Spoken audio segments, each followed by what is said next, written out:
Ya Tuhan Allah kami yang di sorga, Engkaulah yang menetapkan perkawinan itu. Engkau melihat kedua saudara kami ini, yang bermaksud melangsungkan perkawinan mereka. Mereka datang memohon berkat-Mu. Sertai dan berkatilah mereka dengan kasih sayang-Mu.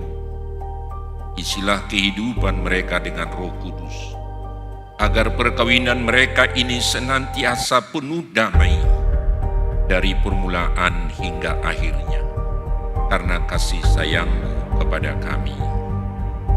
Amin.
Yang dipersatukan oleh kita